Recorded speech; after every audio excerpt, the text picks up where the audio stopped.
This is my funny comment. This is the funny comment before the show starts. Once again, this comment is the funny comment before the show starts. Thank you. That was the appropriate level of response for that. Anyways.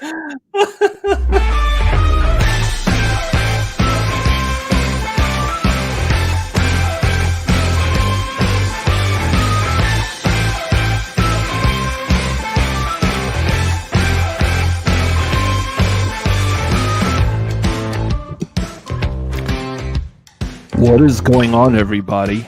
It is Tuesday night. It is 9:30 p.m. Central Time. It's time to get this show started. With a bang! What's going on, everyone? Tuesday night, 9:30 p.m. Central Time. It is the tagline with the Cinefanatics. My name is Robert Adams. Hi, I'm Chris Adams. You don't have to do it too. Just because I do something. I mean, I know I'm the older brother, but I mean, geez. It's the ASMR night. We have some great movie news to talk about. You sound like news. You sound movies. Like what's the two people from Saturday Night Live where they're talking about like the sweaty balls from the delicious dish on NPR. These are delicious sweaty balls. Yes, they are. I love them when they're in my mouth. They taste phenomenal. My gosh. We're quoting us now. Anyways. Parents, it's okay to let your kids watch this. We're just quoting SNL. Yeah, it's okay. Still family-friendly show. I can't imagine your kids want to watch this because we're just talking about movie news, but whatever. Kids like movies. I liked movies when I was a kid. I know you liked movies when you were a kid. I want to hear anybody talk about them, though. Yeah. What's going on, everybody? We got a lot of people like hanging out right here at the top of the show in the chat. So I know Cam Shaft was here. She says she's heading off to bed. Good to see you. Yes. Good luck, Cam. Whatever it is you're going through. Yeah. And let's see what else we got in here. We've got Vernon. What's going on, Vernon? There he is. There he is. And we've got Tyler is in here. Where's a good Tyler comment to click on? Hey, Vernon, we're talking about Cobra Kai this week. No, we're not. We're not talking about it this week. There's a good Tyler comment.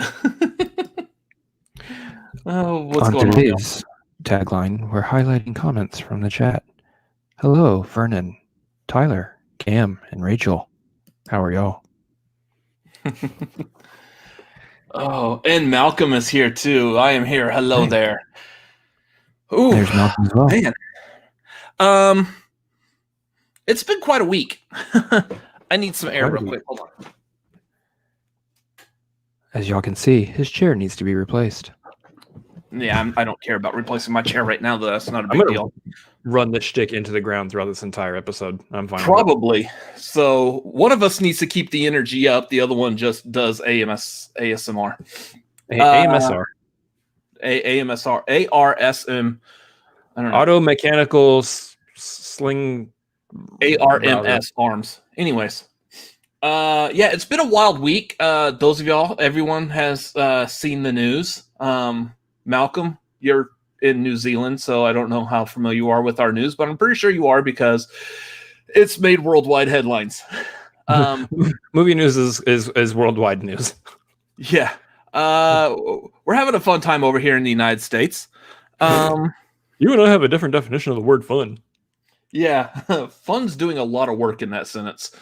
I will never wear a hat with horns ever again.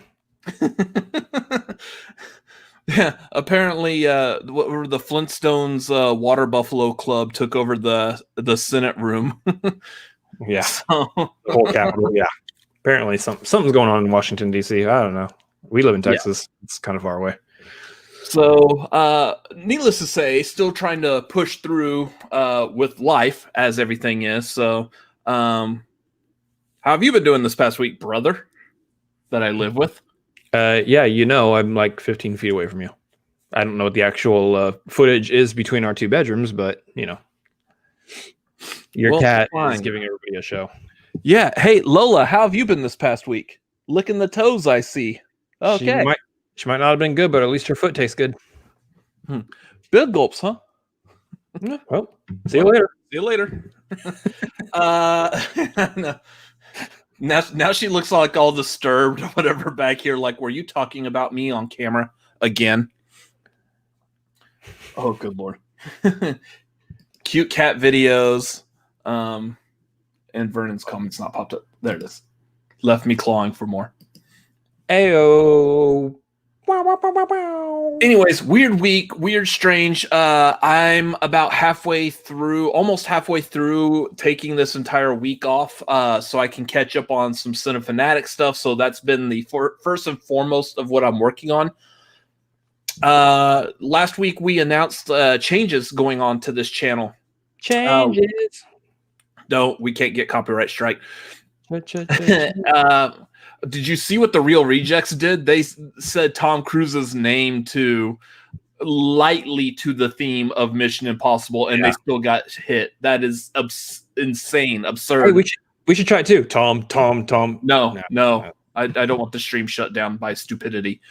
So one of those changes that we are implementing was the ranking videos. I am working furiously. Not right now, but outside of a live stream on getting our very first ranking video up. It should be up tomorrow. Are you working fast? I'm working very fast and furiously. Hoping that the video won't be delayed. No, nothing. No. Lola, Rimshot. It's at least not going to be delayed a whole year. I know that much. No. Well, the question is, will our ranking video go to space? Yeah, eventually. Okay. So it's going to be our top 10, top 10 streaming shows or streaming platforms of 2020, how they all ranked. So that was a lot of fun to film. Editing so far has been a lot of fun on it. So eager for y'all to see that. That should be out tomorrow, and I'm not going to tie myself down to an actual time. It'll be out when it gets out. I'll give you guys a spoiler. CBS All Access isn't on the list. Oh, yeah. We don't watch that much Star Trek in this household. So what else is going on? What movies have you caught up on this past week? I didn't watch anything new this past week, given kind of when the world is in chaos, when things happen, whether it's just nationwide or worldwide, and things are just crazy, I like to put on some comfort films. And I put on a couple of those last week. Ones that I've already seen, love, and wanted to rewatch. And that was both Chef and Catch Me If You Can. Two movies I recommend very highly. If for some reason you haven't seen either one, when the stream is done, go throw one on. I believe they're both on Netflix. Yeah, I highly recommend Chef, just because I like cooking. Oh yeah, don't watch that movie theory. No.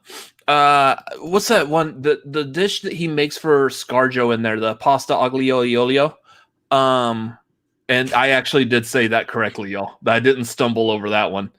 Anyone else in the chat who knows food knows I said that properly. Pasta aglio e olio.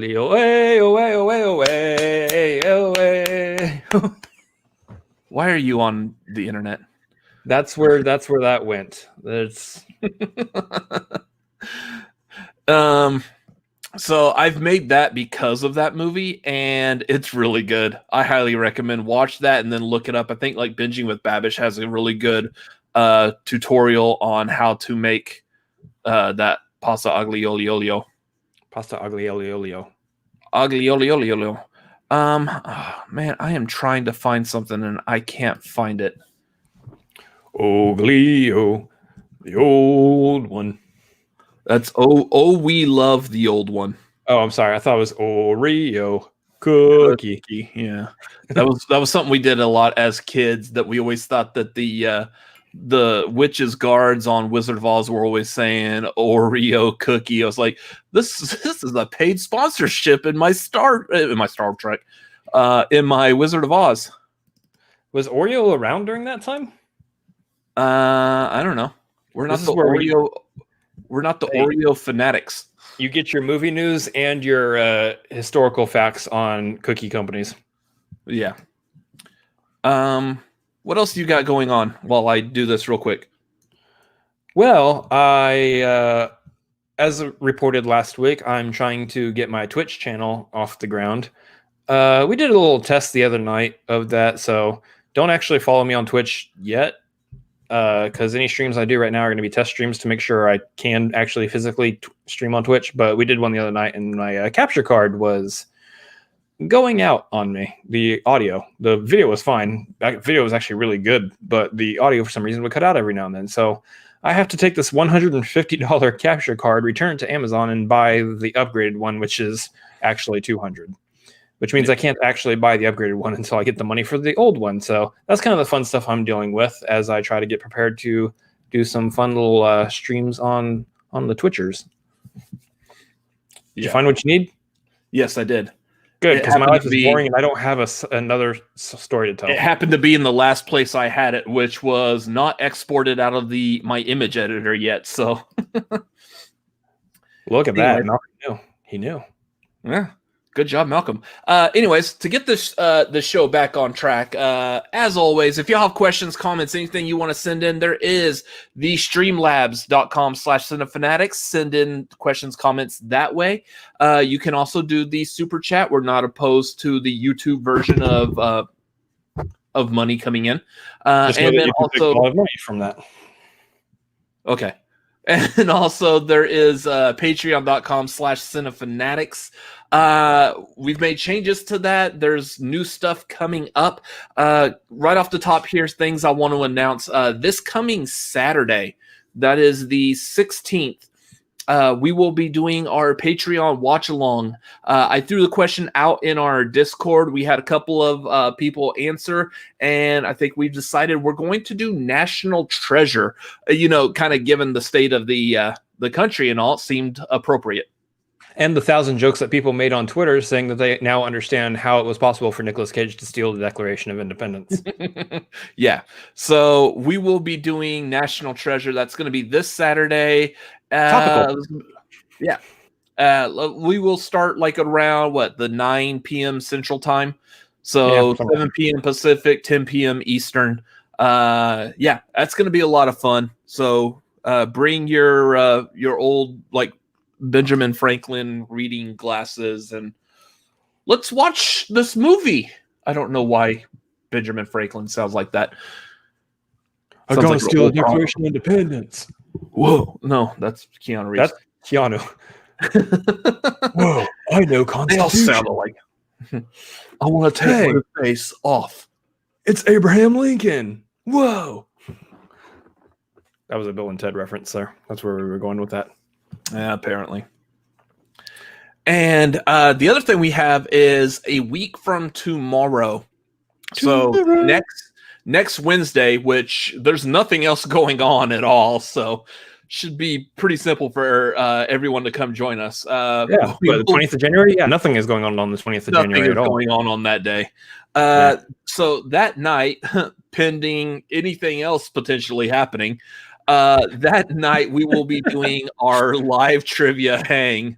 So if you're at the $25 level on Patreon, come hang out and let's do some movie trivia questions just for funsies.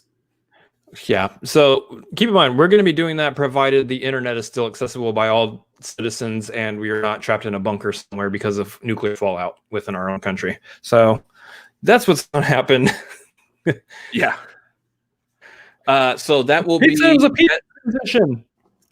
That's not going to be like broadcast. That's going to be a private hangout. So yeah, $25 level or higher on Patreon. You could come hang out. You'll get the link for that. That should be a lot of fun. That's probably going to be also roughly around the 9 p.m. Central Time. If you notice, a lot of these seem to be very keyed into where I work and when I get off work and when I get home. So that's why. Yeah. Anyways, other announcement that we have, we mentioned last week that we will be doing the reviews of like movie adjacent TV shows. So, for example, this coming Friday will be WandaVision. So Friday night, also about 9 p.m. Central Time. That way, we also avoid the movie trivia Schmodown Awards, because I know that's happening earlier. So after the awards is over, if you happen to have seen WandaVision, come back to this channel and hang out. We will be doing the live review for episode 1 and 2 of WandaVision. So it is going to be a spoiler review, so make sure you watch it. If you're going to be like us, probably stay up late Thursday night to watch it when it dropped, just like everyone did for Mandalorian. And then Friday night, we're going to be talking about it live on this channel. So Friday night, take a guess as to what time? 9 p.m. Central. Good guess. Hey-o. So on that one, we are confirmed that they are doing 2 episodes for that. Last I have heard, it's going to be episode 1 and 2 that's going to be coming out. So Hope it's not 3, because I can't stay up till like 5 in the morning here. Yeah. Because here's the great thing about Central Time is that it releases for us at 2 a.m. because that's midnight time for the West Coast. So we have to stay up till 2 a.m. And then if however long they're going to be, if they're like an hour long each, yeah, I might watch one that night and watch the next one when I get up. Anyways, so that's what's coming to this channel very soon. Oh yeah, good stuff. As for me, who did let me on the internet? That is a good question. Probably the same person who let the dogs out. I let myself on the internet. I did not let the dogs out though. Fantastic. I haven't watched anything new over this past week. I also rewatched Catch Me If You Can, and I rewatched Fast and the Furious. I'm actually in the middle right now of watching for the first time The Long Kiss Goodnight. And boy, can you tell that's a Rennie Harlan movie. Gotcha. Anyways. Did you have anything else to add to that? Not really. I do know that's the one that Samuel L. Jackson says that like that's probably like his favorite movie that he's ever done. I guess I really haven't gotten to like any of the fun parts with him in it yet, but it does seem like a fun movie. Just it's very like I said, you can kind of tell you can tell that Rennie Harlan directed that. So movie Fanobi. Nice. Adams Brothers announced $25 a month, get exclusive access to the Adams Brothers privates or something. Yeah. Robert is never good with that. Yeah, you know. Sure. Hey, all I'm saying right now is that's hella cheap. You're not going to find a better deal for our privates on the internet, I promise. Yeah. Even the cat agrees. She's out there agreeing. Yeah, she left here and went out there to meow her head off. Oh, anything else going on? This is a really, really fun night, y'all. Yeah, it's been busy all day. It's been nonstop, like all day today, getting this ready and that ready and working on this. I love having stuff to do. I also like feeling good so that I can actually focus on getting this stuff done. That's always fun too. My to-do list has been extensively long today, so this being one of the things, I can check mark this off my list. Doing tagline. Yeah. Well, it's not over yet. No. Have you ever made a to-do list and you forgot to put some things on when you made the to-do list, so that while you're actually working on something that needs to be done that you didn't put on the list, you then just put it on the list so you can have one more thing on your list to check off? Yeah, I usually so I'm the type I have really bad ADD or ADHD, whatever the kids are calling it nowadays, and that I usually have to make a to-do list to remind me to make a to-do list later. Like that's how bad I am. How is it packing for air travel for you? Oh man. So every time we've done like the trips out, especially like the flying out to LA for Schmodown stuff, I never look forward to the packing because I end up like creating a list on my phone and then I go over it like 20 billion times and I'll still forget something key like underwear or whatever. So once again, $25 a month will buy you some underwear. It's a deal you'll go nuts over. We're in a mood tonight on this stream, aren't we? Exactly. Whew. I've just been looking at graphics for like the past 8 hours, so it's nice to look at a camera. It's nice to look at my face. Mm-hmm. It will be for someone someday. Oh. Mm-hmm. Anyway. Let's see. We would typically get into some movie news now. Oh, let's get into some movie news. Let's get into some movie news. Where's the video graphic of us physically getting into a car and that car is labeled movie news?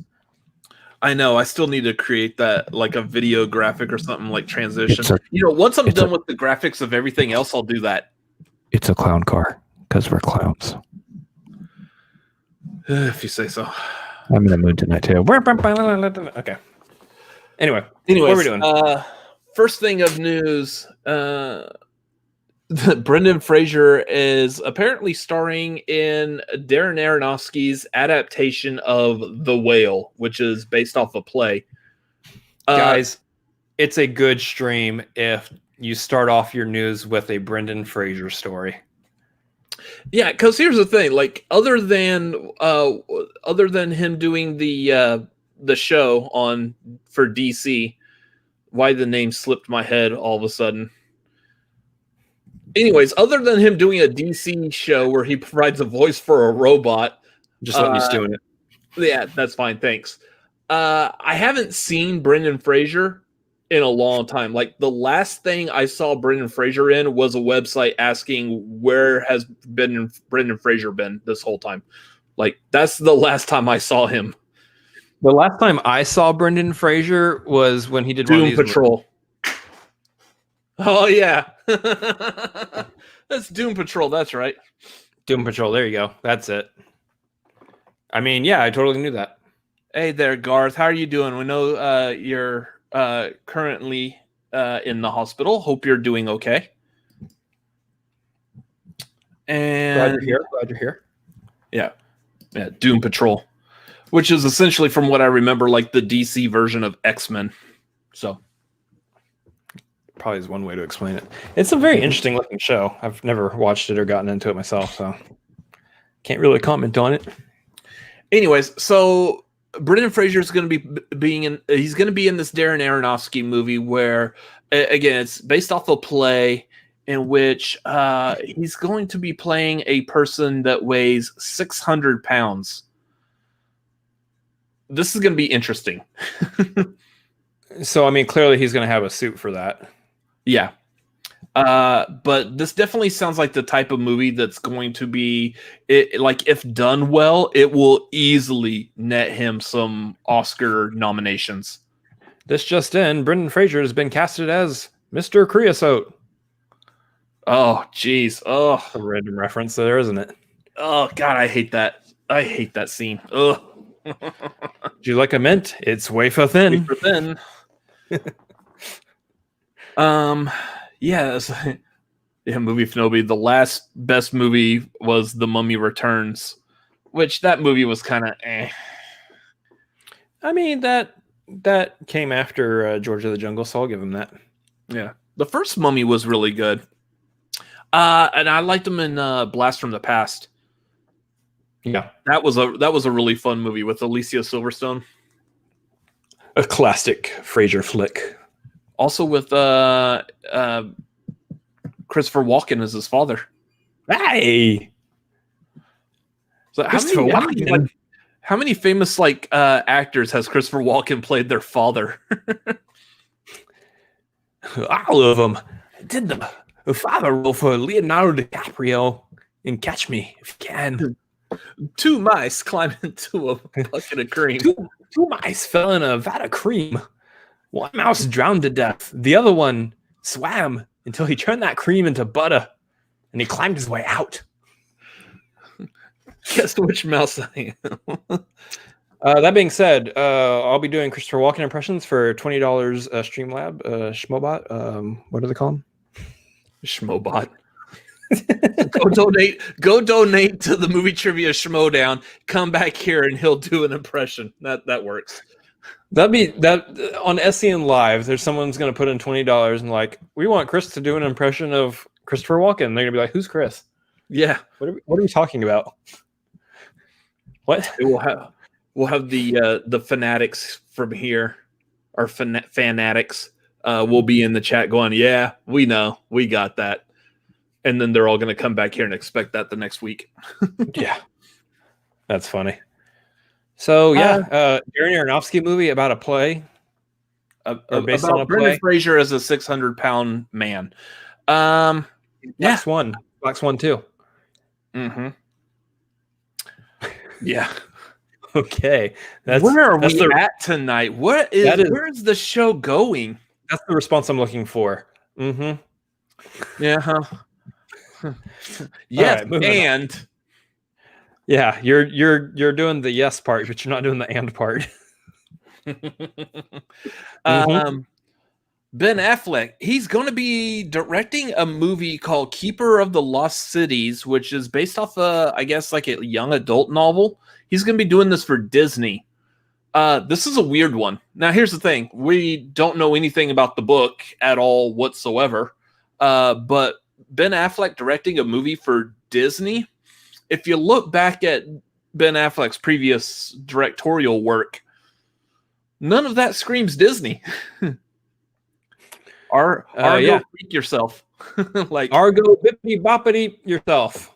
Bippity boppity boop yourself. Yeah. Bippity boppity boop yourself. So here's that. I like Ben Affleck's directing. Like everything I've watched, especially like Argo was good. The Town was fantastic. Like the stuff he directs is really good, and I think he might do a really good job for Disney. But I think that is really the thing that interests me the most here is that you got Ben Affleck, who we've only seen so far directing stuff that's not really meant for kids, directing a Disney movie, which typically Disney movies are meant for kids, at least families. So, I want to see him kind of stretch those directorial, muscles, those directorial muscles, and try to get into something different than what he's done before. And hopefully he's not ever going to direct a movie about the stupid paparazzi that keep sitting outside of his house. Leave the poor man alone. Leave Ben Affleck alone. He's just trying to have his Dunkin' Donuts in peace, guys. Jeez. Garth. That's exactly true. If you want book talk, you have to go hang with Danny over on her channel. Oop, I was clicking off. There we go. I got empty bookcases to prove I don't like to read. To be fair, that's not a bookcase, and this is, but it's got movies on it, and I do have books, but they're off camera. Also, I don't like to read. And all the stuff that would be on that shelf behind you is actually on the other shelf for the other set. You'll see it in our ranking video sometime tomorrow. Look at that. That was a plug. Yeah. Sort of. Thank you for the handoff there. Was it Pulp Fiction technically a Disney movie? I believe that was actually done by Miramax. So, no. I don't believe Miramax was Disney related. No, not Buena Vista. No. Or Touchstone. Or Yeah. All right. Anyways. Well, yeah. Interesting to see that. We will be watching that story with great interest. Blah, blah, blah, stars. Morbius was announced today that it has been pushed back again. This one actually makes sense, though. Yeah. Morbius, the Living Vampire, the Jared Leto Sony flick, has been pushed back to October. This makes sense because it's about a vampire. You know when's a good time to watch a movie about vampires? Around Christmas Halloween. Time. Yeah, exactly. Yes. Christmas and Easter, the birth and resurrection of our Lord and Savior. Let's do a movie about vampires. That honestly, Easter was going to be my second guess, and then it was going to be St. Patrick's Day, but then it was going to be the 4th of July. Then at some point I would have gotten to October. Yeah. So it's being pushed back. The thing I'm wondering with this is these Sony movies, apparently specifically with this one, they are starting to be lightly connected to the rest of the MCU. As we saw in the one trailer for Morbius that we got, there was the thing about Spider-Man, the graffiti on the wall, saying to hunt him down, seemingly looking like the general public has a negative aspect of or negative perception of Spider-Man ever since the end of Far From Home, when it looks like he killed Mysterio or was killing Mysterio, and that the whole world is against him now. So, I mean, then you had Falcon, your Falcon drop and Vulture. Not Falcon, Vulture. Yeah, the other bird. I get my birds mixed up. Yeah, it happens. All the birds look the same. Ooh, that's birdist. No, well, I mean, call it like it is. So the thing is with these, the way the MCU movies are, is we're starting to hit like a time crunch on these. I mean, like, again, WandaVision's coming out this weekend. We're doing a live reaction Friday night on this channel. Come back. But WandaVision's coming out. The other MCU shows are going to be coming out. Eventually, they do have to start cranking out these movies again. And with Morbius being lightly tied to the MCU, and Sony's still trying to hit that goal of making a Sinister Six type movie, they're going to be within the constraints of time going on from here. They can't be pushing these back too much more. And this is the same thing that we've said about Black Widow and the fact that the MCU movies have been pushed back an entire year. Yeah. Do you know what this whole Sony situation reminds me of? If you go to any like bar, I know there's some on 6th Street. I know there's one we went to in LA. It has like a mechanical bull in it. And you see like someone successfully riding the mechanical bull, and they get off and everyone's like cheering them on and everything. That's Marvel Studios. The drunk guy who gets on the same mechanical bull afterwards is Sony. I can do that. I can do it. Oh, I'm going to be a part of this too. And they fall off within 2 seconds. We only cranked it up to 1. Yeah, crank it up to 11. So this is Sony like trying to be a part, and to an extent, I see that they are kind of a part of it. But if like the MCU is this single timeline right here, Sony's Spider-Man is kind of branching off somewhat over here, and it's which puts it roughly within the same structure as the MCU, but kind of like, hey, we'll acknowledge it if we want to, but yeah, he's over there, don't mind him, he's doing his thing. And I feel like I wouldn't say that if Venom didn't feel like a 2000s era comic book movie. And if maybe they casted somebody other than Woody Harrelson as Carnage. But terrible. That's what that is. They are trying to link it in. It could actually end up being decent if they're able to pull off, say, what the Spider-Man 3 potential live-action Spider-Verse thing might end up looking like. Then maybe the branch off kind of comes back in. And it's like, it's a weird bubble, but it was really cool. It was a really cool weird bubble that they went off on. So we'll see. I know it's this October. Cool. Vampire movie. Dope. But what they should do is eventually like have Blade come out at the same time, so it's like you actually have Blade chasing after Morbius like in the box office type of thing. That would be great. That's what I'd like to say. I wouldn't mind if they linked Morbius back into like a Blade movie, so you have like the two vampires together kind of a thing. But I mean, if they keep delaying Morbius like this, I mean, it's going to be very possible that it would be closer to when the MCU's version of Blade comes out, and then it would make a lot more sense to tie the two together, especially if Morbius is even slightly successful. So, yeah, I like this. What if Michael Keaton cameo in Morbius is actually his version of Batman? He finds Morbius hanging around in his Batcave, literally. You know what? Big props to Sony if they can pull that one off. Everything I said that sounds like it's against Sony and what they're doing just immediately goes out the window if they can pull off getting Batman into the MCU. You know, out of all the like DC and Marvel collabs I want to see, that's not one of them. There's like a whole bunch more I want to see way before that. You know, if it happens, I won't be mad, but also I'll be very mad. Yeah. So speaking of Black Widow, we're back to the current rumor of that Black Widow might come out day and date on Disney Plus with Mulan's premiere access. I kind of like this, just because the Mulan access. Yeah, the Mulan access. Just because I want to see this movie. Like it sucks going an entire year with no MCU. I've got a flow, I got a flow, y'all. I got a full-blown addiction to the MCU, and I'm missing my hit this year. Like he needs his fix, guys. I need my fix, y'all. Y'all got any of them MCU movies to watch? Dang, Marvel Studios got us all conditioned. Yeah.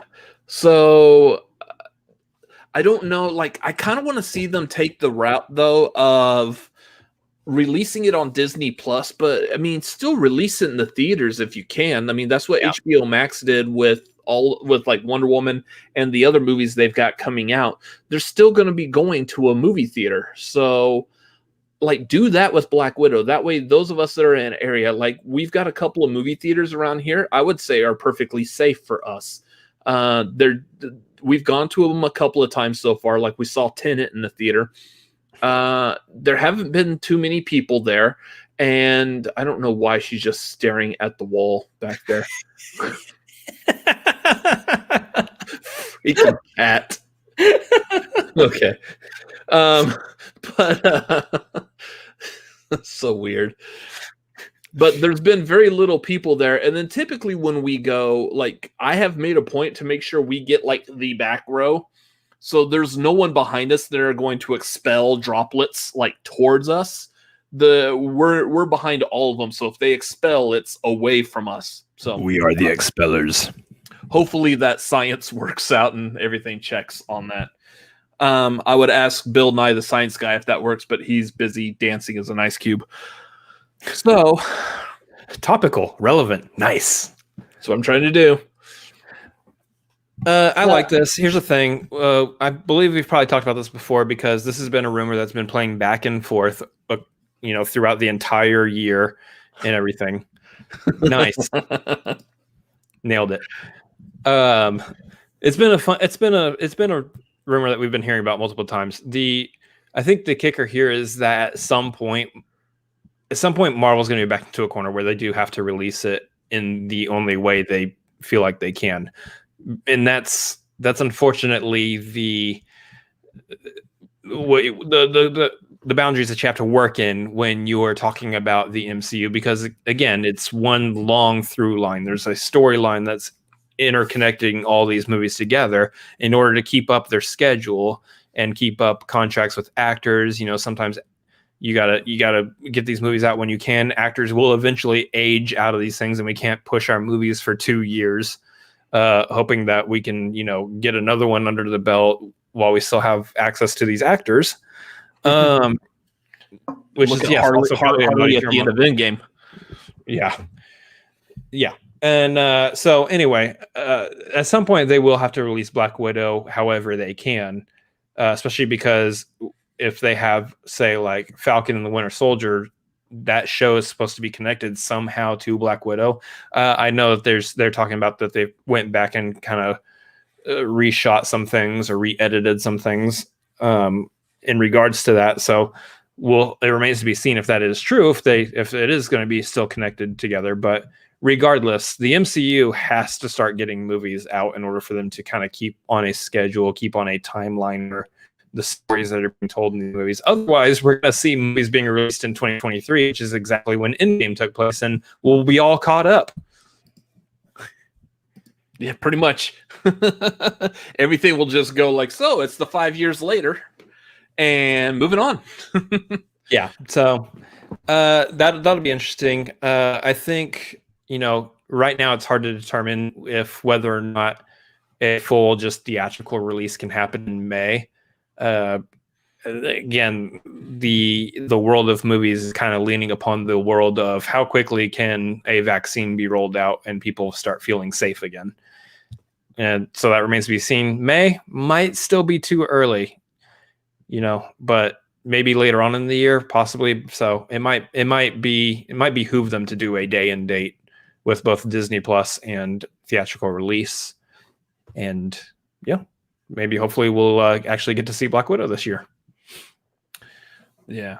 So, like Malcolm saying, I think Black Widow's the only one that can be released anytime. I don't think it's connected to anything, as Black Widow is supposed to be set between Civil War and Infinity War. There's a couple of things with that. Like, obviously, if you've seen Endgame, you know that Black Widow no longer exists. So supposedly moving on from here, you do have what's her name? Yelena Belova. Belova is supposed to be taking over as the new Black Widow, as she did in the comics for a while. And we know that she's also going to be in the Hawkeye show. So there's still going to be a connection. There's still going to be a Black Widow in the MCU. It's just moving forward with Yelena being a part of it. And as she might drop in things, there might be a chance she might drop in and have a part in Falcon and Winter Soldier. So we don't know. That might be one of the reshoots they did, because I believe, if I remember correctly, Falcon and Winter Soldier was supposed to come out before WandaVision. Yeah. And then they just moved them around. So you have that, and there might be other things that pop up. Like there might be the end credit scene might show that someone in Black Widow was a Skrull the whole time, thus setting up the Secret Invasion storyline, going back to that. So there might be connections to it still, because the MCU is really good at throwing those all over the place. Yeah. So yeah, it's gonna be interesting. Hopefully, yeah, we do get to see Black Widow. Because like you said, I'm eager for another MCU movie. I believe the last one we got is still Spider-Man: Far From Home. So it's been some time. Mm-hmm. Moving on. So that whole thing that the HBO Max was doing as far as releasing movies at home while in the theater, it upset a lot of people, specifically directors and other associated production companies, one of whom is Legendary Pictures, which is the ones who've been working on was it Godzilla versus Kong? So Dune. Supposedly they have Dune's also, but supposedly they've reached an agreement in regards to being able to allow Godzilla versus Kong on the streaming service while also being in the theater. This hopefully might be good, because it did seem, when we first were talking about this, we were saying that it looked like Warner Brothers just made this decision without talking to anyone, like, at all. And that's why, like, Legendary was upset about it. And of course, again, like a lot of other directors were also upset about it. Yeah. So, I mean, so the story being what it looks like is they're working on an actual agreement or coming to terms with Legendary. Warner Brothers and Legendary are for being able to release that movie in theaters and still get it out on HBO Max as well. There's not too many like details, I think, out there right now. Last I saw of the story was that they are still just working on that deal. Which is really cool, because that means we still get Godzilla versus King Kong at some point this year. For some people, for that movie, and this is the hard thing, honestly, for that movie, that is one where I really liked the first Godzilla movie. I liked Kong Skull Island. I didn't care that much for King of the Monsters. It was just okay to me. And so, like, this franchise is kind of just very neutral ground with me right now. Bobbing in the water. Yeah, I liked him. That was okay. So for this movie, like, the only thing that's selling this for me right now is that I get to see Godzilla, just King Kong, with modern day technology behind it, visual effects and all that on a big screen. Yeah, I'm into that. Hopefully it doesn't carry on the same kind of tone that, say, King of the Monsters had, because, again, it wasn't too high on that one. But the idea here is that this feels like one of those movies to me that must be seen in a movie theater. You have to have that huge screen, surround sound, full experience with an audience there. And so it's kind of hard for me to say like, yeah, let's just go ahead and throw this on the HBO Max on my computer screen right here. Or, I'm lying in bed one night, we'll just watch it on the phone. This is one that if you had the ability to see it like in a true IMAX and you were okay stomaching watching a true IMAX, I would recommend that. Yeah. I want to be able to sit in my seat and be like, ooh, King Kong, Godzilla. Yeah, you want to sit there and like you're on the back row, but you're still looking up at them. Like that's the experience I want. I want to be able to experience what it feels like to have these freaking kaiju dudes standing there like all big and whatnot. There's probably a better way of phrasing that, but I don't care. Either way, it's a movie theater experience. So, as long as they're coming to a deal where it's still visible in the theaters, I think that's still one of those things that, I'm gonna want to go see it in the theater. I really am. Yeah. You good? I'm torn between it because I've just not been a big fan of the Godzilla movies lately. Yeah. They just have not. I feel like Godzilla should be like a tour de force type of movie. Godzilla's a classic movie monster, and the new ones just have been a letdown. What's that movie with Anne Hathaway that came out? Colossal. I thought that was a much better Godzilla movie, so to speak. And yeah, the actual Godzilla one's just not that good. We've barely seen Godzilla at all in these movies. There's been more of a focus on all the other creatures besides, like, say, Godzilla or for King of Monsters. There's been more of a focus on like everything else except the monsters. So it really took me out of it. I'm not that strongly interested in it. Kong Skull Island was okay. I thought that was kind of interesting, but I don't know. I don't have high hopes for this one as much as like I want to see Godzilla versus Kong with modern technology and effects. I have a feeling we're not going to see it until like the last 5 minutes of the movie, and it's just going to fall flat. Well, they're in that interesting pocket for me where I'm not. My expectations are very tempered. I'm not going into this movie expecting it to be like the most Oscar-winning script and effort ever put on by a movie studio.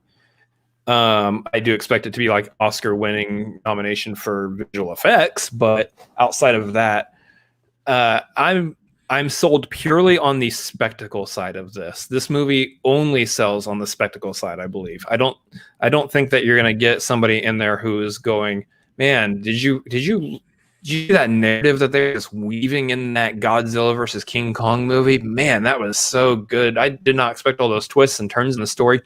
No, it's going to be, man, did you see that fist fight between the giant lizard and the giant monkey? Man, that was such a great...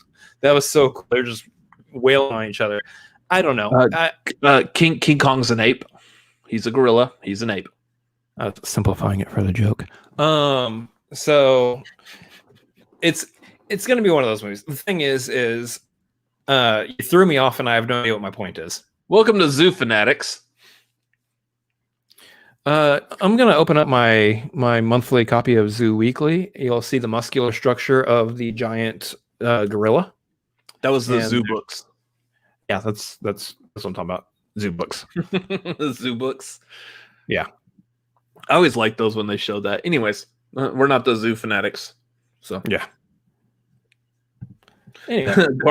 Garth said nuclear breath versus guy who is mostly fur. This is not going to go well. I mean, that should be theoretically one and done. Or at least you're looking at a hairless gorilla. Catching the giant ape on fire. That'll be hilarious. Yeah. I don't know if we put this one down or not, but we were talking about delays, and they came out with the delay today for the James Bond movie again. Oh, yes. I didn't put that down. But yeah, James Bond's getting delayed again. Maybe. This is the most ironic title of all time, I believe. No Time to Die. There's been plenty of time, guys. There's been plenty of time. And that's really about as far as I want to go with that joke, because then you can start getting into some really dark territory, and I don't want to touch that. But yeah, I don't know if they're going to end up pushing this one to like a video on demand or streaming service also at some point. I know it's probably been shopped around, and there was like rumors that Apple was trying to grab it also, but this is one that I know that you weren't like too big on the more recent Bond movies, or James Bond in general. Or James Bond in general. I really like the Daniel Craig Bonds, and I'm still actually very excited for this movie, but just like most movies that were supposed to come out in 2020, I tend to forget that it was coming out just because, it's out of sight, out of mind kind of a situation. We haven't seen a lot of these things, so I don't remember, we got trailers and I don't remember anything past the trailers. So the fact that it's getting delayed again is kind of a bummer. It's still a big bummer, but I'm just ready for like some marketing and stuff to get amped up for some of these movies and hopefully start getting them back into theaters again. Yeah. So moving on to supposedly our main topic. Wonder Woman is being pushed by Warner Brothers. Wonder Woman 84 is being pushed by Warner Brothers for potentially getting nominations for Best Picture. This is where they're like sending out the notifications. I don't know if they're sending out actual like screener copies, because I mean they could just say like, "Hey, just log into our HBO Max here. Just use this log in and watch it. We don't need to send out a screener copy." But like typically it's where you would see those screener copies that pop up with like the for your consideration. There's the letters, there's the drive and push. It's basically like a political campaign. For your consideration, would you consider maybe, please, hopefully putting Wonder Woman 1984 in the list of Best Picture nominees? Yeah, and the thing about that is, this is my thought right there.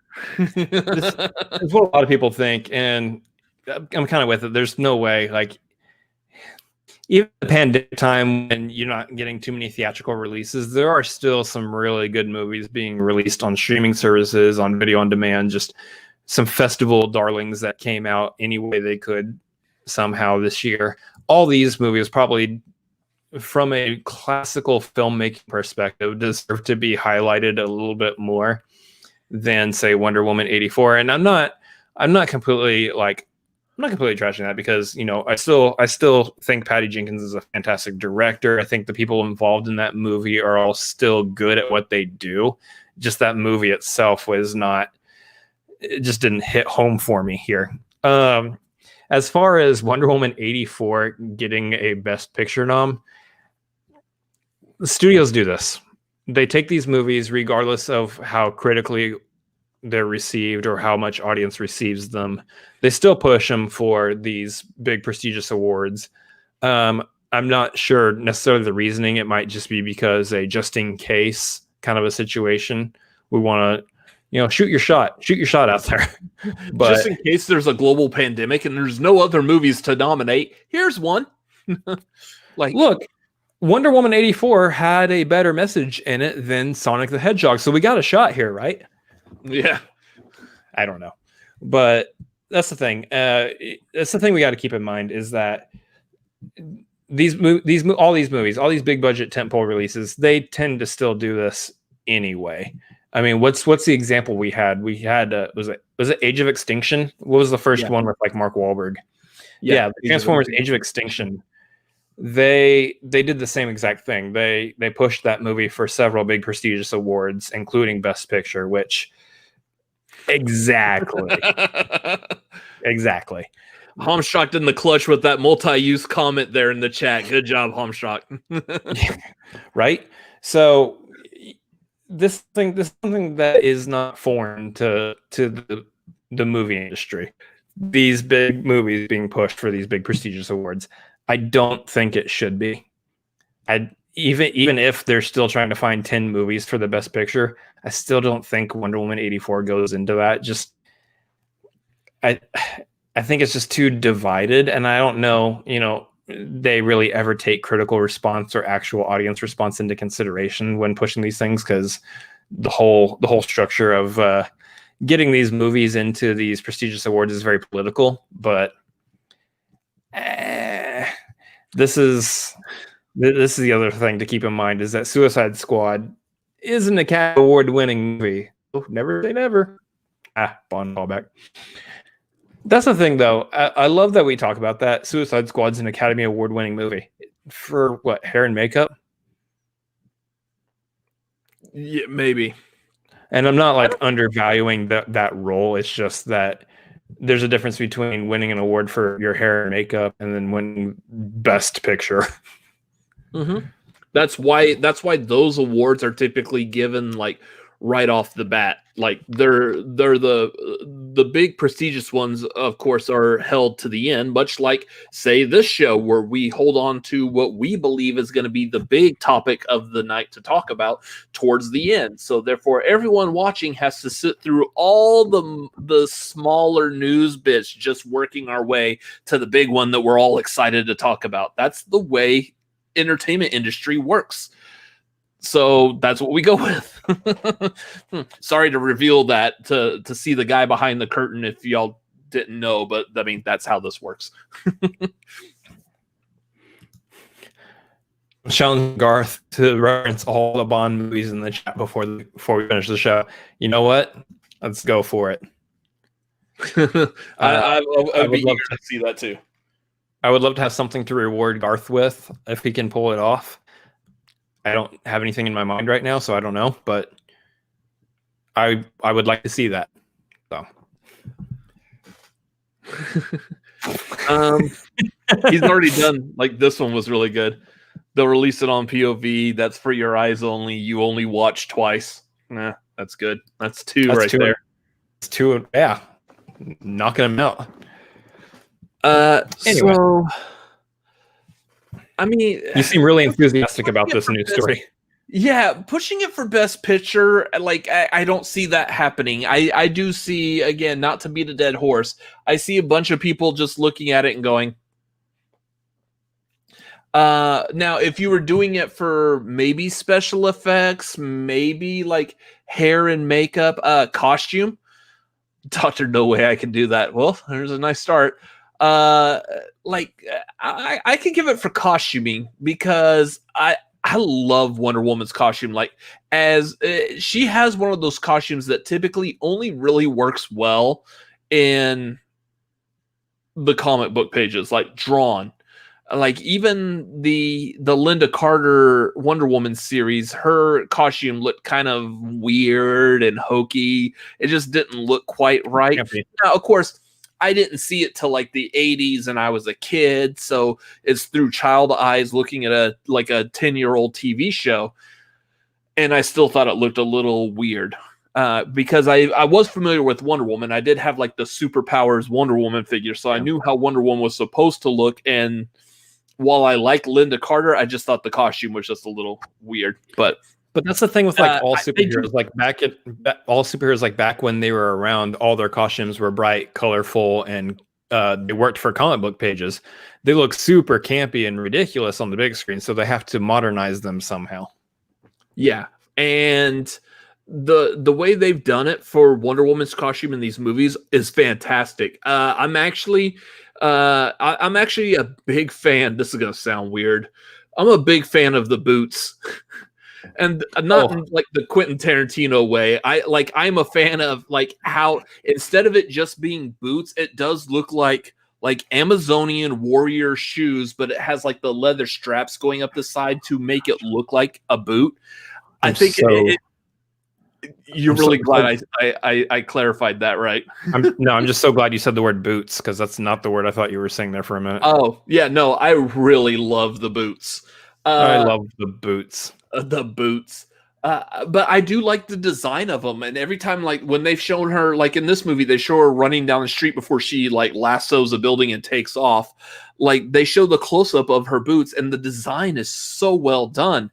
And it's one of those, I would have never thought to do it at all. So Diamonds are forever, so is Wonder Woman's iconic look. And that's the thing. They kept the look the same as the comics and everything, but they were able to modernize it. And I love this about comic book movies now, is you take something that you're used to seeing in the comics and minus a couple like tweaks and stuff just to make it more realistic as far as like functionality goes. These costumes are starting to look like that they could be completely plausible in the real world. Like, seriously, give Wolverine his like blue and yellow costume or his like yellow, orange, brown costume. I want to see that. We're not going to see Wolverine anytime soon though. So yeah, it's a stretch, but she's the woman with the golden lasso. Still qualifies. Give it to you. Yeah. He's got the structure. He got golden in there. Mm-hmm. Replace man with woman. It works. Anyway. So you're saying that Wonder Woman 84 probably still fits along the lines of, like, say, the costume award, but maybe not necessarily the picture. Yeah. See, Tyler knows what I'm talking about. I like her 58,008 calculators. Is that like a type of shoe? Yeah, exactly. It's the calculator shoe. It's a type of shoe. Yeah. Something. Anyway. So, like, I would be okay if they were trying to push for like a costume nomination, Best Picture. That ain't happening. Like, no, I don't see that as a possibility. 80 and 85. Got it.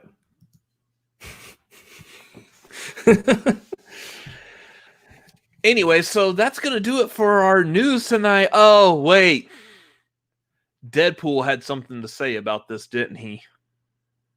We haven't seen Deadpool in a while, have we? We weren't prepared for Deadpool to show up, were we? Not Deadpool 2. Was Deadpool possibly going to show up to talk about his movie news? Probably not. Could Deadpool show up to talk about his movie news? Deadpool would very much like to not ruin my hair for the rest of the stream, so Deadpool's probably not going to show up for this movie news. Maybe next time he's got enough warning as much that I don't have to fix my hair, then maybe Deadpool will show up. Well, I do know he's in the chair right next to your door, so I believe. Is he? Yeah, go check to see if Deadpool's over there. There's my cat, y'all. She's passed out. Oh. Yes, he was over there. He's over there. Great job. Just good commitment to the part there. So Kevin Feige announced that Deadpool 3 will be a part of the MCU, and it is going to be rated R. Wow. Way to go.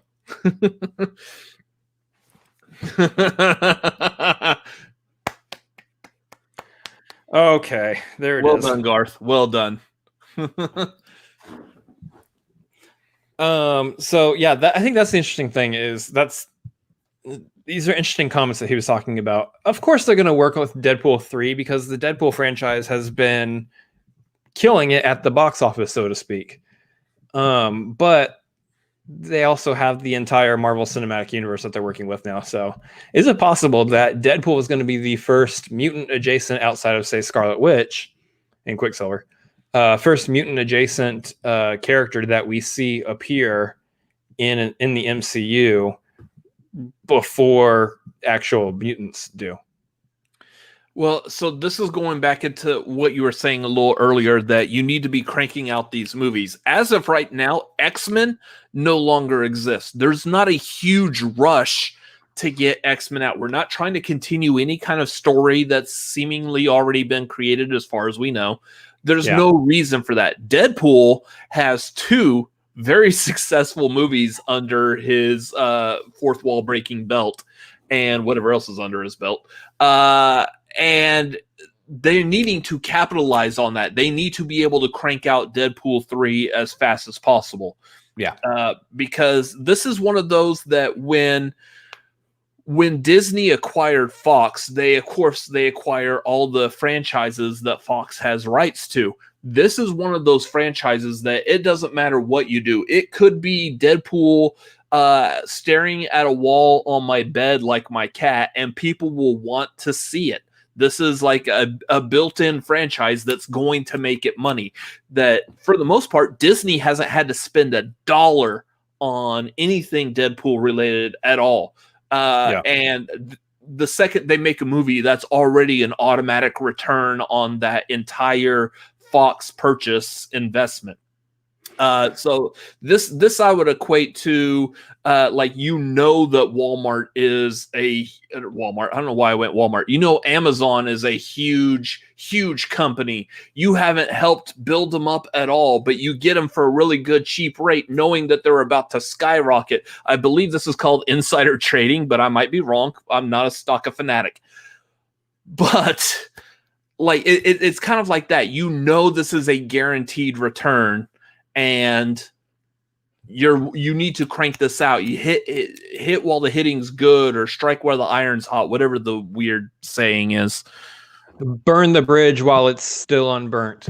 While still unburnt. I mean, anything. It's one of these where I go on like these like rant things where I just blaze a trail of what I'm saying, and I'm really surprised I don't bust out curse words while doing this. Like, I can't believe this thing. And then so before I inadvertently do. I think that's cutting them off. I think that's the thing I'm most interested in, though, is the fact that they are folding in Deadpool into the MCU. They're bringing in Ari. This is unprecedented for what the MCU has done, and honestly, basically up until this point, almost everything the MCU has done has been unprecedented and not done until the MCU has done it. This in point being bringing in an established franchise within the fold of the universe they've already established themselves. So that's going to be fun. But I think the other side of it, and I think the reason this movie will sell big numbers, is that you're bringing Deadpool into a Disney created property. I mean, we know there's going to be so many jokes about Deadpool being a part of the MCU, being a part of Disney in some way. Like, all of these jokes will happen. We heard some of the Captain America references in Deadpool too, only very loosely, because he couldn't actually say Captain America and all that. But well, even so far as calling Cable Thanos.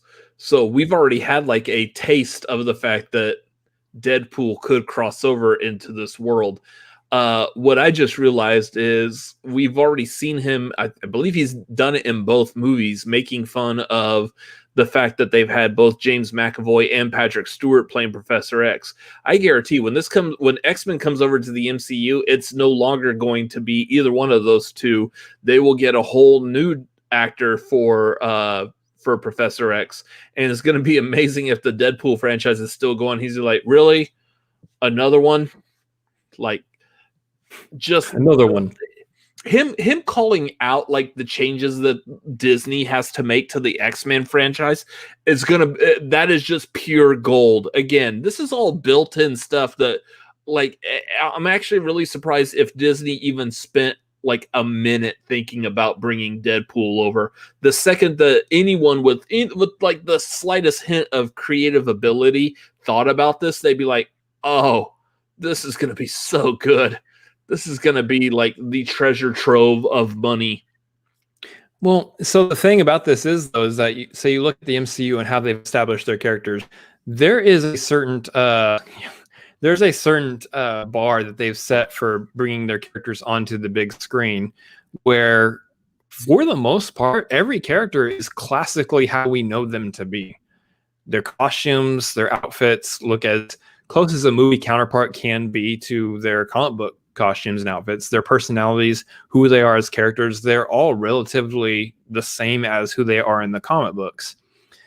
As far as what Fox was able to do with their movies, Deadpool is dang near the closest one within what they had in their fold to that same level of bringing the character on screen traditionally how they how they are in the comics and everything. That Deadpool that we've seen in the Deadpool movies is a Deadpool that could theoretically, give or take the rating aside, fit within the MCU and just be right up there with the portrayal of Iron Man and Captain America. They portrayed Deadpool who he is as a character, and I do attribute part of that to Ryan Reynolds' love of the character, knowing how the character operates, and then being who Ryan Reynolds is, being able to translate that character to screen just perfectly. So it makes sense to leave Deadpool as he is, established as he is, one of the few properties that could exist in another property and still be able to work within the already established MCU and make a joke about it. That's how that works. So I think one of my favorite things is I'm like, I will agree with like the pretty much rest of the YouTube community. I will click on Ryan Reynolds' YouTube videos, even if it's an ad for his own, like his mobile phone, his gen, his whatever he's advertising. I will still watch it. I will accept it. I will freely watch an advertisement as long as it's done by Ryan Reynolds. It's fantastic. All the stuff he does is just it's so great. What's going on, PLD from Call to Action? Welcome. There he is. It's PLD. By the way, that's a good one. Garth is beating the living daylights out of his Bond challenge. I will actually say Garth is doing so well. I'll give him the benefit if he doesn't have to do living daylights, because this particular comment is in reference to how well he's doing this challenge. So if you want to pass the living deadlights, here's the thing. I'll give Garth another easy out here. I'm over the Moonraker with this, with what he's doing. So yeah. Good, because we probably weren't going to talk about anything involving the moon or raking, and that one probably would have been a bit of a stretch. Yeah, giving that one an easy out there. Yeah. So yeah, there's all that talk about Deadpool. The other one this is actually probably my favorite topic. When I saw this was the one I am eager for. Is Kevin Feige kept talking. He had more to share. I love it when Kevin Feige keeps talking. Oh yeah, I mean, I used to love it when like I'm a big Apple fan. Like all my stuff you can see is like all Mac products. They all work good. I'm call me a Apple fanboy or whatever. Guilty. I loved it when Tim Cook or even Steve Jobs would be like, "Oh, one more thing." I love it when Kevin Feige does it now too. Like, "Oh, one more thing. Let's just keep talking." That Serpent Society title doesn't quite look right. I loved that. Like, here's the thing. I will, this is a bit out of the news thing. This is just me personally. Multiple times a year, I will still go back and watch that entire presentation. The quality of that presentation on its own is just fantastic. Watching him do that flip with the Serpent Society. If y'all don't know what I'm talking about, a couple of years back, they did a full-on kind of like what Apple does when they announce new products. Kevin Feige got up there and they announced new Marvel movies coming, and this was before Civil War. He announced that the third Captain America movie was going to be subtitled Serpent Society, which my first thought that went through my head was all of the hardcore comic book collector geeks immediately hopped on eBay. You know this happened. They all hopped on eBay and they all bought the first appearance of the Serpent Society comic, like immediately without a second thought. Do you have it? Are you selling it? Is it good condition? Sold. Buy. They did that for however long that was. And then at the end of the entire presentation, Kevin Feige turns around and goes, I'm having buyer's remorse on that Serpent Society subtitle. I'm not liking that. And then the whole auditorium went dark and the screen came up, said Civil War, and everyone freaked out. And you could just see all of the eBay buyers all go, shoot, or some other word to express their emotions at that exact moment. Because they all I guarantee you, they all spent probably like $100 at least on first appearance of Serpent Society while the price was low, thinking it was going to jack up. And that comic was still worth exactly the same as it was when they bought it. So now they've all got all these copies of this. Oh, like that's hilarious. But I was gonna say what's hilarious to me about that though is that in that setting at that time, the MCU had already established itself so much that the audience was freaking out about the third Captain America movie being surrounded by the Serpent Society.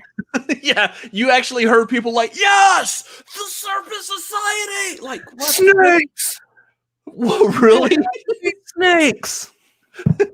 The downside to this, my takeaway on this is, unfortunately, we missed the prime opportunity to have the Serpent Society in a Captain America movie and then turn around and have Nick Fury going, I'm tired of these mother effing snakes on this mother effing movie. Like, would have been great. Speaking of the MCU, whatever happened to Betty Ross? I hope that Liv Tyler comes back to the MCU. She could live and let die. Nailing it. Oh, this is good. Why we call him Magical Mind McMurray. Yep. Only Garth can pull this off. So the other thing I liked about that announcement was, of course, we got the preview video of Infinity War. And at that time, they were calling it Infinity War Part 1, Part 2. But you got that video that recapped everything we saw. And then the video ended with the close-up of the Infinity Gauntlet, and it pulled back. And then you saw Thanos holding it, and the crowd loses its mind. And I will still, like, even right now, talking about, like, watching that, I'm getting chills just, like, remembering watching it and hearing the crowd. Like, that is just one of those moments I'm like, oh, that's so good. Nice. I mean, possible. Yeah. So anyways, I watched that a couple of times a year is what I'm saying. I just love that entire event. That was also where they first brought in Chadwick Boseman. Chadwick. I feel like Tom Dagnino. Tom Dagnino's Chadwick Boseman. Kazik, yeah. That's where he first came out, and he was there with them during Civil War when promoting Civil War. Oh, anyways, great video.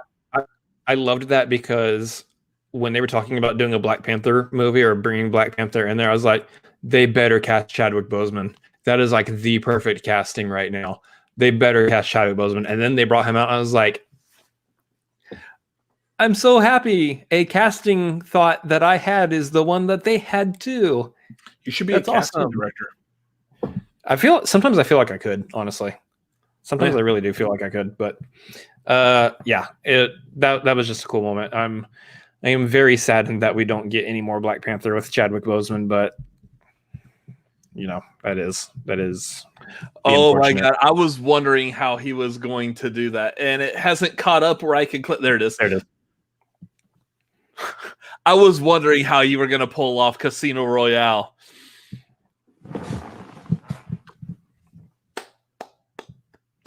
Well done, sir. Well done. Although I am kind of interested to see how the other Daniel Craig movies will be used. I will tell you, Garth, technically you have to use Casino Royale twice. Because of that 70s movie. We may not be on long enough for him to do that, so we'll let it slide. So the other big piece of news that I'm really a big fan of is that Feige said that they may actually be reviving the Netflix Marvel shows, which is good for two reasons.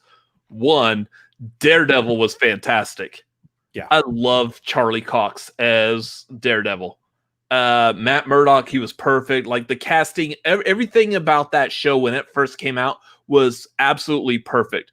I want to see Vincent D'Onofrio's Kingpin in a live action MCU. I want to see him in Spider-Man as kind of like basically what Kingpin did in the 90s Spider-Man cartoon. I want to see him doing that, where he's like the head of like the crime of all of New York type of thing. So I like that. I'm hoping to see that. We've already gotten supposedly a very strong rumor that Charlie Cox is going to be returning in some form. Whether that was, I don't know if that was confirmed. I can't remember if it was confirmed for either this Spider-Man 3 or if it's going to be confirmed for the She-Hulk show. Well, that's the thing when during the investor day, Kevin Feige was talking about when he was talking about She-Hulk, that she'll work in a courtroom where any other superhero characters might show up. You never know. And like the first one that everybody thinks of that makes the most sense is Matt Murdock, because he's a lawyer. So that's something that I'm very interested in seeing. I don't know like how much I care necessarily about the rest of the Netflix characters. Like Jessica Jones wasn't that big of a character for me, so I don't necessarily know if I actually care about seeing her character folded into the MCU. But her first season was very well done. Like I wasn't a fan of Jessica Jones either. I didn't care. It was one of those like, why out of all the characters you could do shows on, why her? But her, at least the first season of her show was fantastic. I liked it. I would like to see Kristen Ritter like actually get folded into the MCU and see her character developed a little bit more. Yeah, it's that's a stretch. That one's a stretch a little bit. And Lost Quantum, all of this. I mean, I okay. But like as far as Iron Fist and Luke Cage, like I am kind of hoping that they do like the official Heroes for Hire TV show, because I know MCU could pull that off and that would be great. It's also another good way to bring back Misty Knight. Because you could bring back Misty Knight and what's her name? Completely blanking. Colleen. Yeah. Colleen Wing. Yeah. You could bring them back for that as well, and that would be the dragon. Yeah. Cool. We don't know what we're talking about. You caught us. There is. I forgot the name of their partnership, but or their comic. I'm pretty sure Garth can correct me when he's done with the James Bond puns, or he could find a way to fold this into a James Bond pun. That would be great too. But I want to see the second reason I was saying. I said for two reasons I like this. One was because of Daredevil by itself. The second reason is these shows seemingly they started to kind of taper off by their final seasons, and a lot of people were just completely out of it. Daughters of the Dragon, that's it. God, you think you look at us, we can't come up with this. It looks like we've seen a Spectre or something. No. Boom. Check that one off the list. Check it off.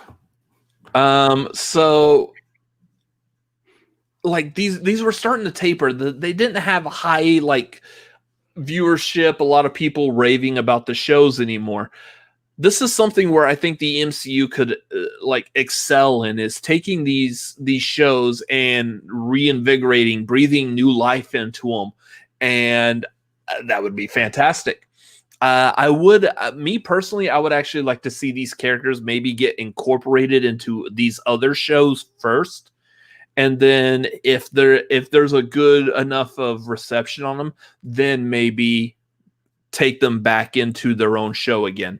Like maybe Jessica Jones pops up in She-Hulk as like a street level person that's like good to like help Jennifer Walters like get to that street level, whatever. The interesting thing, correspondent.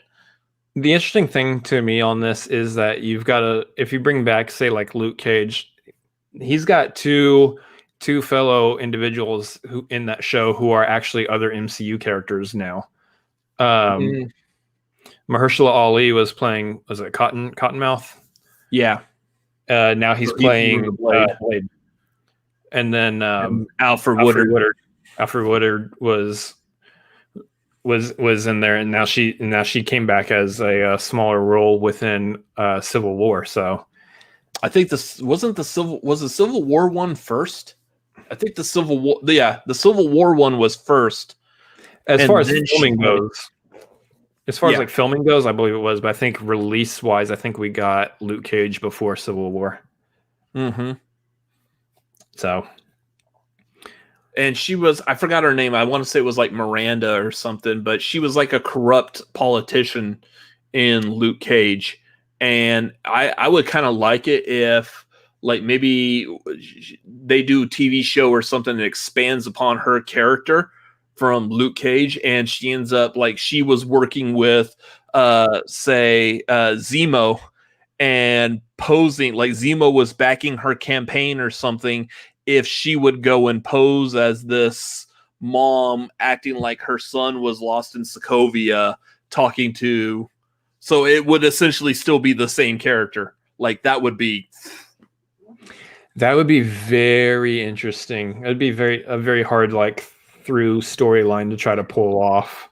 Yeah, I mean, obviously they were able to do it. All credibility in Civil War. Obviously, they were able to do it like with Stan Lee coming in and being like one of the Watchers, but or being a person who works with the Watchers. But I don't know if they can do it, say, like that route. But anyways. Join the Cinephonics Patreon. At higher tiers, you get to be part of a monthly movie watch along. It's a view to a killer movie. Yeah, so speaking of which, this Saturday, we will be doing our Patreon watch along. It's going to be of national treasure. You know, apparently anything having to do with breaking into a political building, an official government building, is very topical right now. So let's watch a movie about it. Let's see how Nicolas Cage would do that. Hopefully he says some swear words while doing it too, because, you know, that's also topical. Although this is a Disney movie, so he's probably not going to say any of the words that he says in that Netflix series, which is actually kind of funny if y'all haven't watched it yet. Anyways, yep. I just felt like that was a nice lead into a plug. Right. Speaking of other plugs, we got a Streamlab donation from Vernon, who just dropped us a donation. Didn't say anything, just wanted to help out. So Vernon, once again, we thank you very much. You are too kind. Thank you, sir. I feel like that's about it on movie news. Yeah, I don't think there was anything else, so that's gonna do it for the movie news. You got anything else you want to talk about? Those of y'all in the chat, do y'all have anything y'all want to say too? Anything else that y'all feel like y'all want to get our opinions on? Let us know before we start wrapping up. I got something to talk about. How much 5-hour energies do we need to buy next time to give you before we do this? Yeah, so the Cinefanatics needs a sponsorship to help grow this this YouTube channel. If any of y'all happen to know how to get a hold of the marketing department of any of the energy drink providers, that would be great. I will say that typically right now we do tend to favor Bang. So if any of y'all have that connection, feel free to reach out and let them know, hey, I know a couple of guys who would probably be willing to hawk your stuff on their show. I mean, we've only got 10 viewers right now live, so hey, that's 10 sales you could possibly get that you wouldn't have gotten. Probably not all 10 people are going to be buying it, but that's not the point. You know, I mean, I work in a sales environment, and I get like not harassed or ranged or anything, but I get talking to about every single person is a sell. That would make complete sense. So, I mean, yeah, we got 10 people watching right now. Hey, that's 10 sales right there. You could have a potential buyer for life. There you go. Why do I feel like I just did the Maxwell lore type of thing? Like, this could be good, but it could be better. It can be better. Like Garth, Bond is a Cinephonics fan. He's spy who love Living Productions. I agree with this. I like that. That's really good. I agree with that. Very creative, actually. Hamstrakt with the big 40 in super chat. This is in honor of Garth. He truly is the man with the golden puns. I like it.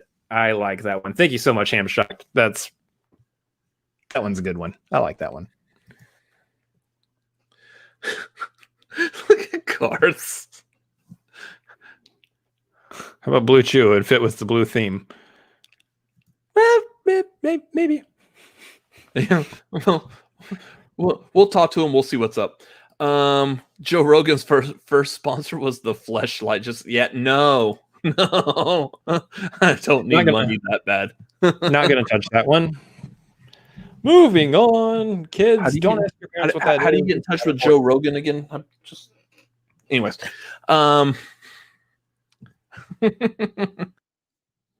So guys, we're gonna start wrapping up. If you have any other questions, go ahead and drop those in the chat, y'all, and we'll get to some final plugs. We'll bring him back for those final plugs. I don't have anything to plug. We'll drop him right off there. Okay, so what we're doing is, guys, he said it. We are doing the movie watch along this Saturday. You're going to want to hop over on the Patreon at the $5 tier. Join us live for that National Treasure watch along. And let's see, he said earlier, we're also doing that trivia hangout. We're going to be doing trivia quizzing and whatnot, and he definitely wants to be a part of that. So welcome back. That'll be next Wednesday, not tomorrow, but a week from tomorrow, 9 p.m. Central Time. Oh, yeah. That will be the Patreon. So hop on the $25 tier. If you're already a part of our Patreon and you want to be joining that, just up it to $25. You'll get that link for that. Again, that's going to be a private. That's not going to be broadcast. So it's just going to be kind of like a hangout. You got questions. Let's get some answers type of thing. We're doing that on our we're doing that on our Patreon right now. Some of y'all may notice on the thus far released draft list for the Movie Trivia Showdown, our names are not present on that. That is fine. For right now, we are still going to be doing that over on the Patreon to prepare our minds, just in case at some point they might be. Or they might end up doing some trivia in some form or fashion later on. That's all we'll say about that. So definitely want to come hang out. Still hashtag Drafts and Fanatics. We're not done with this hashtag at all, y'all. Like, maybe this not isn't the end of this. Yeah, maybe not necessarily at the end of this month, but maybe somewhere halfway through this year. We'll see. Anyway, definitely going to want to come hang out with us during that and quiz us with your quizzical trivia knowledge. And who knows, maybe we quiz back and we just all have a fun quizzy time with each other.